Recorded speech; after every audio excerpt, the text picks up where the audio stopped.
দিতে চাই সিলেট 3 নির্বাচনী এলাকায় বিএনপি জামাত যদি কোথাও বিশৃঙ্খলা অনিয়ম করার চেষ্টা করে আমরা বাড়ি থেকে বের করে এনে তাদের করব। এখানে বিএনপি জামাতের কোনো স্থান নেই। হাবিবুর রহমান হাবিব ছিলেন সিলেট 3 আসনের সংসদ সদস্য।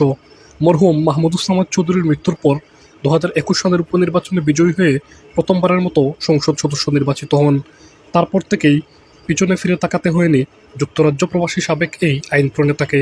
উপনির্বাচনে সংসদ সদস্য নির্বাচিত হওয়ার পর থেকেই তরুণ এই সাবেক সংসদ সদস্যের বিরুদ্ধে অভিযোগ উঠে নিজ দল আওয়ামী লীগের নেতাকর্মীদের বিরুদ্ধে মামলা হামলা আর বঞ্চনার। সম্প্রতি আওয়ামী লীগ সভানেত্রী শেখ হাসিনা সরকারের পতনের পর সংসদ বিলুপ্ত করেন রাষ্ট্রপতি। এর মধ্য দিয়ে এমপি হাবিবের নামের আগে সাবেক শব্দটি যুক্ত হয়ে যায়। 5 আগস্ট সরকার পতনের পর আর জনসম্মুখে দেখা যায়নি হাবিবুর রহমান হাবিবকে। তবে সামাজিক যোগাযোগ মাধ্যমে সরব আছেন তিনি। সরকার পতনের পর থেকে ইতিমধ্যেই তিনি তার ভেরিফাইড ফেসবুক আইডি থেকে 3টি পোস্ট আপলোড করেছেন। অবশ্য একটি পোস্ট পরে তিনি ডিলিট করে দিয়েছেন। এখন তার ফেসবুক আইডিতে 5 আগস্টের পর মাত্র 2টি পোস্ট দৃশ্যমান রয়েছে। এর একটি 15 আগস্ট শোক দিবসকে কেন্দ্র করে এবং অপরটি সিলেট 3 আসনের জনগণের উদ্দেশ্যে আবেগময়ী একটি লেখা।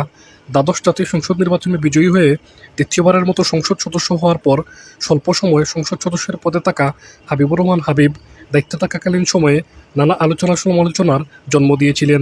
বিশেষ করে জাতীয় সংসদে বিদ্যুতের বিল বাড়ানো নিয়ে একটি বক্তৃতা তার ব্যক্তিজীবনে বেশ প্রভাব ফেলে। সব কিছু ছাপিয়ে সিলেট 3 আসনের সাধারণ জনগণ এখন এক নজরে দেখতে চান এমপি হাবিবকে। সকলেরই একই প্রশ্ন, কোথায় আছেন হাবিবুর রহমান হাবিব? সাবেক এমপি হাবিব লন্ডনে চলে গেছেন এমন গুঞ্জনও শোনা যাচ্ছে তার নির্বাচনী এলাকার লোকজনের মুখে।